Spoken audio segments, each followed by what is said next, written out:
Hello students, 10th class के first lesson के next video में आपका स्वागत है। पीछे हम पढ़ चुके हैं रासायनिक अभिक्रियाओं के कुछ प्रकार। पिछले लेक्चर में हमने पढ़ा था संयोजन अभिक्रियाएं और वियोजन अभिक्रियाएं। आज हम पढ़ेंगे आगे विस्थापन अभिक्रियाएं। विस्थापन अभिक्रियाएं क्या होती हैं? ऐसी अभिक्रियाएं जिनमें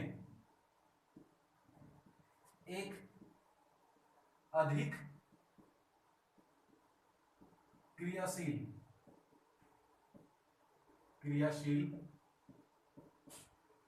तत्व किसी कम क्रियाशील तत्व को उसके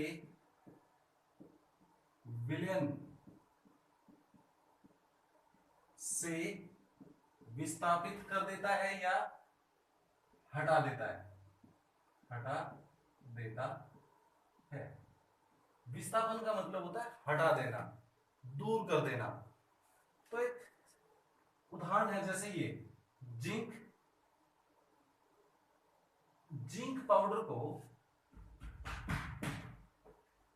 कॉपर सल्फेट के विलयन में डाला जाए तो हम देखेंगे कि जिंक सल्फेट और कॉपर ये बनेगा। इस विलयन का रंग नीला होता है। तो जैसे ही नीले रंग के कॉपर सल्फेट के विलयन में जिंक पाउडर को डाला जाता है तो धीरे धीरे नीला रंग खत्म हो जाता है।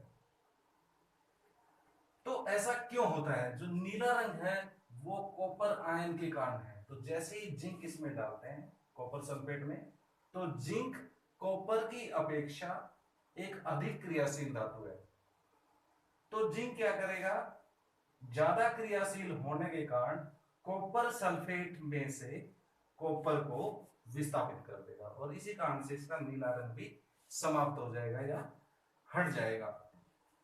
तो विस्थापन अभिक्रियाओं में विस्थापन धातु का हो सकता है, विस्थापन अधातु का भी हो सकता है।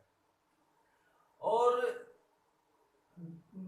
जो विस्थापन अभिक्रियाएं हैं वो ज्यादा कॉमन या ज्यादा सामान्य धातुओं में होती है, लेकिन फिर भी धातु धातु का विस्थापन कर सकती है, धातु अधातु का विस्थापन कर सकती है और एक अधातु दूसरी अधातु का विस्थापन भी कर सकती है। तो इसी आधार पर हम विस्थापन अभिक्रियाओं को 3 श्रेणियों में बांट सकते हैं, जिसमें क्या हो? धातु से धातु का विस्थापन। इन अभिक्रियाओं में एक धातु किसी दूसरी धातु को विस्थापित करती है। जैसे एक उदाहरण तो हमने यहां दिया है, जिंक भी एक धातु है और कॉपर भी एक धातु है। तो एक धातु ने दूसरे धातु को विस्थापन कर दिया और इसके लिए नियम क्या है कि हमेशा अधिक क्रियाशील धातु कम क्रियाशील धातु को क्या करेगी? विस्थापित करेगी। एक और उदाहरण ले सकते हैं, जैसे कि आयरन, कॉपर सल्फेट, तो यहां बनेगा फेरस सल्फेट और कॉपर। आयरन भी कॉपर की अपेक्षा एक अधिक क्रियाशील धातु है, इसीलिए ये क्या करेगी? कॉपर सल्फेट में से कॉपर को विस्थापित कर देगी। यहां भी क्या होगा? कॉपर सल्फेट का नीला रंग आयरन के डालने से भूरे ब्राउनिश कलर में क्या हो जाएगा? परिवर्तित हो जाएगा। जो ब्राउनिश कलर है वो फेरस सल्फेट के कारण है। दूसरा क्या हो सकता है? धातु से अधातु का विस्थापन।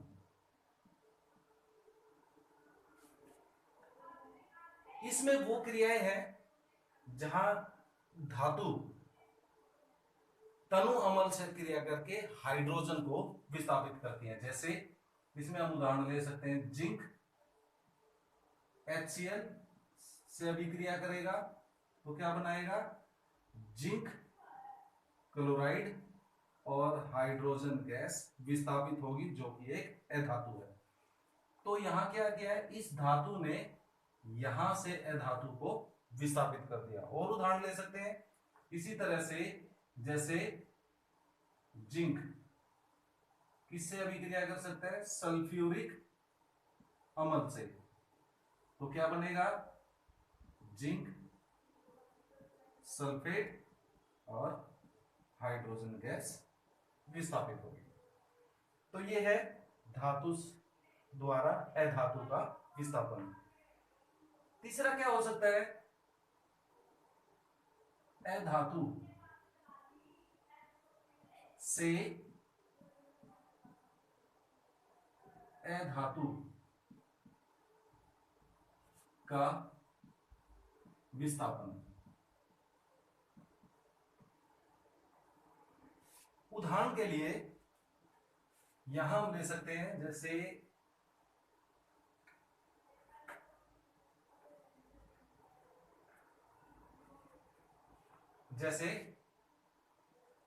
क्लोरीन अभिक्रिया करता है पोटासियम आयोडाइड से, तो यहां क्या बनेगा, पोटासियम क्लोराइड और आयोडीन। क्लोरीन एक अधातु है, आयोडीन भी एक अधातु है, तो अधिक क्रियाशील अधातु ने क्या किया, कम क्रियाशील अधातु को क्या कर दिया, विस्थापित कर दिया। तो ये है विस्थापन अभिक्रियाएं। अब इन जितने भी उदाहरण हमने पढ़े हैं, इनमें क्या हो रहा है कि एक तत्व का विस्थापन हो रहा है, एक विस्थापन करने वाला है और एक वो है जिसका क्या हो रहा है, विस्थापन हो रहा है। तो इसीलिए इन अभिक्रियाओं को बोलते हैं एकल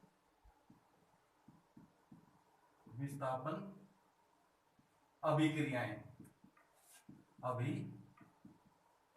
एकल विस्थापन अभिक्रियाएं। तो क्या होती है एकल विस्थापन अभिक्रियाएं, जिन अभिक्रियाओं में एक अधिक क्रियाशील तत्व कम क्रियाशील तत्व को हटा देता है, विस्थापित कर देता है। तो विस्थापन किसका होगा, केवल एक। दूसरी भी हम बोलते हैं द्विविस्थापन अभिक्रियाएं। द्विविस्थापन अभिक्रियाएं। द्विविस्थापन अभिक्रियाओं में क्या होता है कि आयनों का आपस में आदान प्रदान होता है। जिन अभिक्रियाओं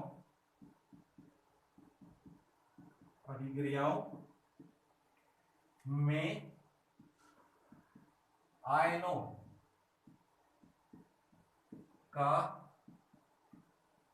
आदान प्रदान एक्सचेंज होता है, वे द्विविस्थापन अभिक्रियाएं कहलाती हैं।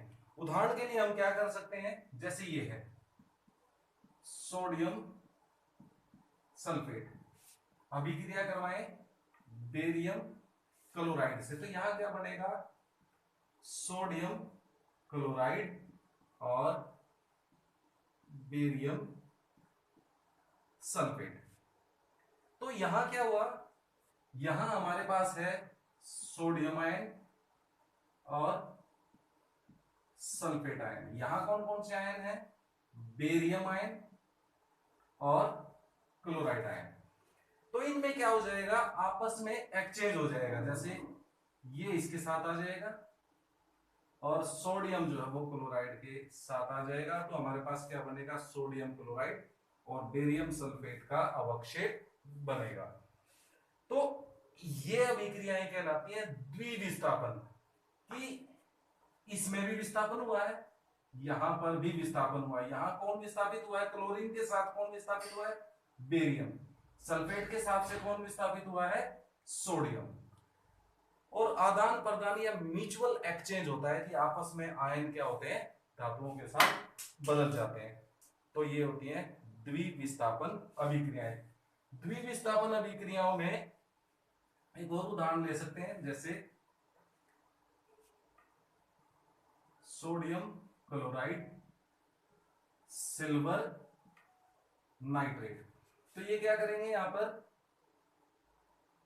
सोडियम नाइट्रेट और सिल्वर क्लोराइड का अवक्षेप बनेगा, व्हाइट कलर का, सफेद कलर का अवक्षेप बनेगा। तो ये है विस्थापन अभिक्रियाएं। तो विस्थापन अभिक्रियाएं क्या होती है? विस्थापन का अर्थ होता है हटा देना।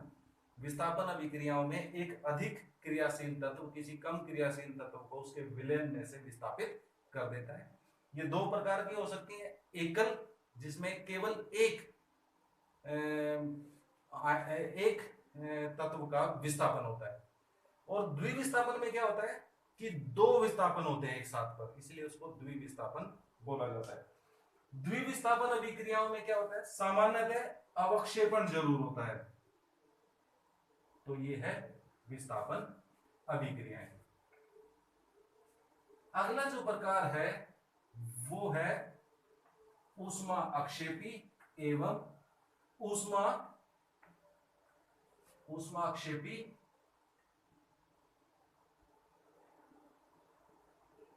ऊष्मा अक्षेपी तथा ऊष्मा शोषी अभिक्रियाएं।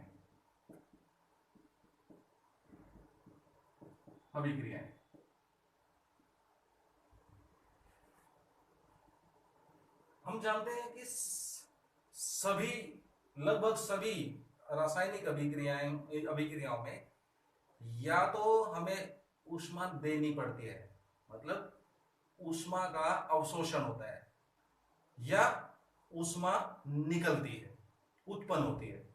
तो उसी के आधार पर पहले है हमारे पास ऊष्मा अक्षेपी अभिक्रियाएं। ऐसी अभिक्रियाएं जिनमें उत्पाद के साथ ऊष्मा भी उत्पन्न होती है, उन्हें क्या कहा जाता है? ऊष्माक्षेपी अभिक्रियाएं। उत्पाद भी बनेगा और क्या होगा, साथ में ऊष्मा भी उत्पन्न होगी। जैसे मीथेन को वायु की उपस्थिति में जलाया जाए तो कार्बन डाइऑक्साइड और जल और ऊष्मा उत्पन्न होगी। तो चूंकि इस अभिक्रिया में क्या हो रही है, ऊष्मा उत्पन्न हो रही है, तो इसको क्या कहा जाएगा? ऊष्मा अक्षेपी अभिक्रिया कहा जाएगा। और एग्जांपल लेते हैं, जैसे कोयला ऑक्सीजन क्या बनाएगा? कार्बन डाइऑक्साइड प्लस ऊष्मा। ये भी क्या है? एक ऊष्माक्षेपी अभिक्रिया है। और उदाहरण ले सकते हैं, जैसे जितने भी कार्बनिक पदार्थ हैं, जैसे फल सब्जियां आदि का अपघटन होता है, तो ये सारी भी क्या है? ऊष्माक्षेपी अभिक्रियाएं हैं। फल सब्जियों आदि का अपघटन, ये भी कैसी अभिक्रिया है? ऊष्माक्षेपी अभिक्रिया है। एक और अभिक्रिया ले सकते हैं, C6H12O6। ये क्या है? ग्लूकोज। ग्लूकोज भी वायु की उपस्थिति में कार्बन डाइऑक्साइड, जल तथा ऊष्मा उत्पन्न करता है। तो ये भी क्या है? एक ऊष्माक्षेपी अभिक्रिया है। इस अभिक्रिया के बारे में थोड़ा सा और पढ़ते हैं। हम जो भोजन खाते हैं उसमें सामान्यतः ऊर्जा का स्रोत क्या होता है? कार्बोहाइड्रेट्स। तो भोजन के पाचन के बाद शरीर में ग्लूकोज बनता है और वो ग्लूकोज ही ऊर्जा के स्रोत के रूप में कार्य करता है। तो ग्लूकोज से कैसे, ग्लूकोज का क्या होगा? कोशिकाओं के अंदर विखंडन होगा। आप आगे पढ़ेंगे जैव प्रक्रम में इसको। तो ग्लूकोज का विखंडन होगा ऑक्सीजन की उपस्थिति में, और कार्बन डाइऑक्साइड और जल उत्पन्न होगा, और साथ में ऊष्मा उत्पन्न होगी। अब चूंकि ये जो अभिक्रिया है इसको बोलते हैं श्वसन। श्वसन का अर्थ क्या है कि हमारे शरीर में जो ग्लूकोज है वो वायु की उपस्थिति में क्या होगा? वायु की अनुपस्थिति में भी हो सकता है, लेकिन मोस्ट कॉमन जो तरीका है, जो सामान्यतः होता है, वो किसकी उपस्थिति में होता है? ऑक्सीजन की उपस्थिति में। और इस अभिक्रिया में कार्बन डाइऑक्साइड और जल उत्पाद बनते हैं और ऊष्मा उत्पन्न होती है। और इस पूरी प्रक्रिया को क्या कहा जाता है? श्वसन का अर्थ होता है। श्वसन का अर्थ क्या है? ग्लूकोज का ऑक्सीजन की उपस्थिति में कोशिकाओं में विखंडन। चूंकि इसमें क्या उत्पन्न होती है? ऊष्मा उत्पन्न होती है, इसलिए इस अभिक्रिया को क्या कहा जाता है? श्वसन अभिक्रिया को क्या कहा जाता है? ऊष्माक्षेपी अभिक्रिया। ये क्वेश्चन है कि श्वसन क्रिया को ऊष्माक्षेपी अभिक्रिया क्यों कहा जाता है? तो क्यों कहा जाता है? श्वसन में क्या होता है कि ग्लूकोज ऑक्सीजन की उपस्थिति में विखंडित होकर कार्बन डाइऑक्साइड और जल का निर्माण करता है और साथ ही ऊष्मा उत्पन्न होती है, इसीलिए इस अभिक्रिया को क्या कहा जाता है? ऊष्माक्षेपी अभिक्रिया कहा जाता है। तो ये तो था ऊष्मा अक्षेपी अभिक्रिया, जिनमें क्या होगा? उत्पाद भी बनेगा और साथ में ऊष्मा भी उत्पन्न होगी। तो ऐसी अभिक्रियाओं में क्या होता है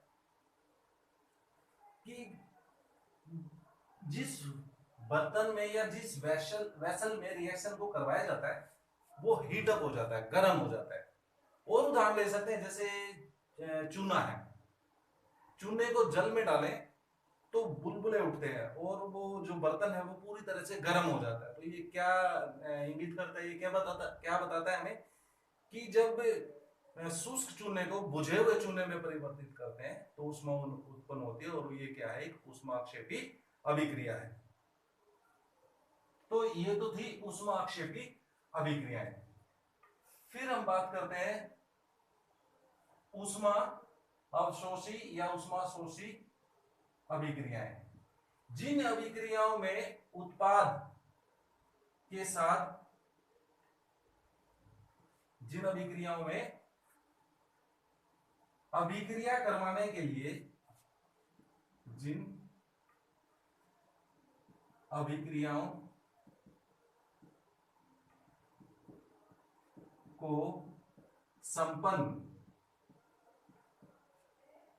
संपन्न करवाने के लिए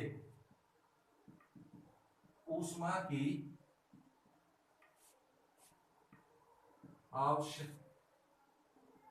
आवश्यकता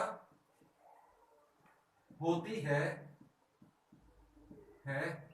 उन्हें ऊष्माअवशोषी अभिक्रियाएं कहते हैं। मतलब जिन रासायनिक अभिक्रियाओं को कराने के लिए ऊष्मा की जरूरत पड़ेगी, जैसे CaCO3 कैल्शियम कार्बोनेट का वियोजन है। तो कैल्शियम कार्बोनेट को कैल्शियम ऑक्साइड और कार्बन डाइऑक्साइड में वियोजित करने के लिए ऊष्मा की आवश्यकता पड़ेगी। तो ये क्या है? ऊष्माअवशोषी अभिक्रिया है। इसी तरह से एक और उदाहरण ले सकते हैं, ये है प्रकाश संश्लेषण।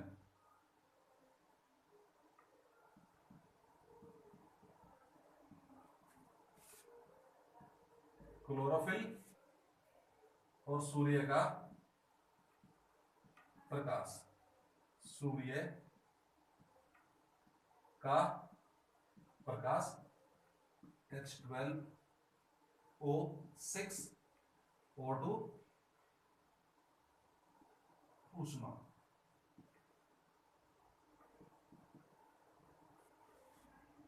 यह अभिक्रिया क्या है? ये प्रकाश संश्लेषण में होने वाली अभिक्रिया है। इसके विषय में आप जैव प्रक्रम अध्याय में पढ़ेंगे। तो कार्बन डाइऑक्साइड और जल क्लोरोफिल और सूर्य के प्रकाश की उपस्थिति में कार्बोहाइड्रेट ग्लूकोज का निर्माण करते हैं, ऑक्सीजन उत्पन्न होती है। इस अभिक्रिया में क्या होता है, सूर्य का प्रकाश अवशोषित होता है, तो इसीलिए ये क्या है, ऊष्मा अवशोषी अभिक्रिया है। तो जैसे एक क्वेश्चन अभी हमने ऊष्माक्षेपीय अभिक्रिया में पढ़ा कि हमारे शरीर में होने वाली श्वसन क्रिया जो है वो कैसी है, ऊष्माक्षेपीय अभिक्रिया, क्योंकि उसमें क्या होती है, ऊष्मा उत्पन्न होती है। जबकि प्रकाश संश्लेषण, प्रकाश संश्लेषण ये एक ऊष्मा अवशोषी अभिक्रिया है। वो क्यों है, क्योंकि इस अभिक्रिया में सूर्य का प्रकाश अवशोषित होता है, तभी ये अभिक्रिया संपन्न होती है। इसीलिए इसको क्या कहा जाता है, ऊष्माक्षेपीय अभिक्रिया कहा जाता है, ऊष्मा अवशोषी अभिक्रिया कहा जाता है। तो ये था ऊष्मा अक्षेपी और ऊष्मा अवशोषी अभिक्रियाएं। तो दोनों में क्या अंतर है, इसमें ऊष्मा उत्पन्न होगी, इसमें ऊष्मा अवशोषित होगी। तो इससे संबंधित 4 क्वेश्चन है,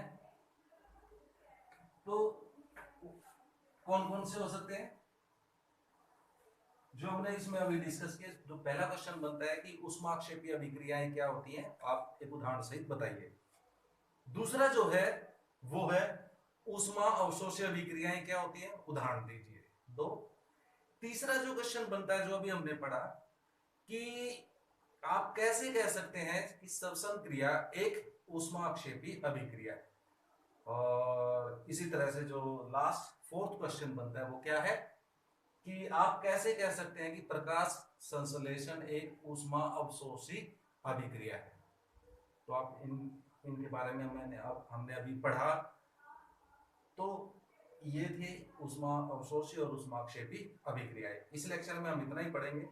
अब हमारे पास इसमें एक प्रकार की अभिक्रियाएं और बचती हैं, वो है अपचयन, उपचयन और अपचायक उपचायक। उसके विषय में नेक्स्ट लेक्चर में पढ़ेंगे।